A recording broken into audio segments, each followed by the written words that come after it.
శ్రీ ముప్పిడి వెంకటేశ్వర గారికి కొవ్వూరు ఎమ్మెల్యే, శ్రీ మడ్డిపాటి వెంకటరాజు గారు గౌరవనీయ MLA Gopalapuram, Chirri Balaraju garu Polavaram MLA, Shri Boddu Venkataramana Chowdary garu chairman Rajamahendravaram urban development authority, Shri Nukasani Balaji garu, Shri Ajay Jain గారు, శ్రీమతి పి ప్రశాంతి గారు కలెక్టర్ జిల్లా మ్యాజిస్ట్రేట్ తూర్పుగోదావరి జిల్లా, అలాగే శ్రీ డి నరసింహకిషోర్ గారు ఎస్పీ మన తూర్పుగోదావరి జిల్లాకి, ఎస్ చిన్నరాముడు ఐఏఎస్ గారికి జాయింట్ కలెక్టర్, ఇక్కడికి విచ్చేసిన మీకు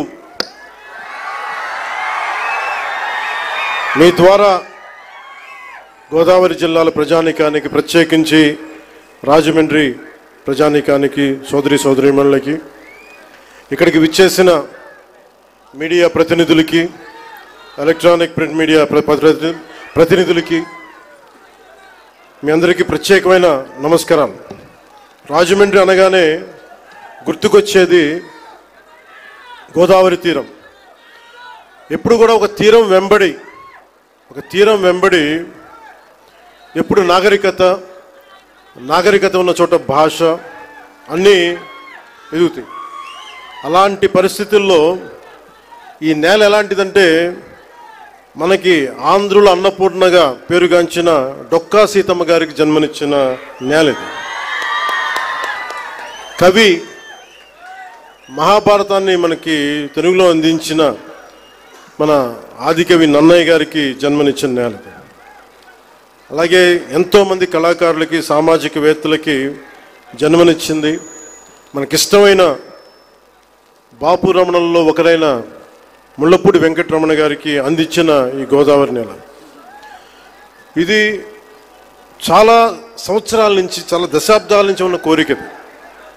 ఈ మన హ్యావ్లాక్ బ్రిడ్జ్ ఒక చాలా పురాతనమైంది. దీనిని వాడకుండా వదిలేసాం, దీన్ని ఎలా చేయాలి అనేది చాలామంది ప్రజల ఆకాంక్ష, గోదావరి జిల్లా ప్రజల ఆకాంక్ష.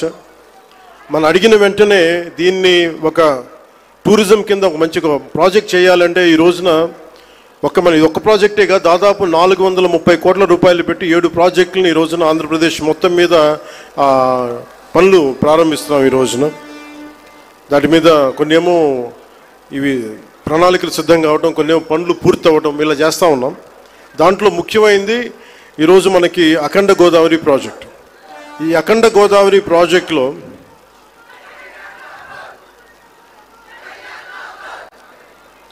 రెండు 2024 ఎన్నికల సమయంలో ఎన్డీఏ కూటమి నిర్ణయించుకుంది ఈ రాష్ట్రాన్ని అన్ని రంగాల్లో సమగ్ర అభివృద్ధి సాధించేలా పనిచేయాలని.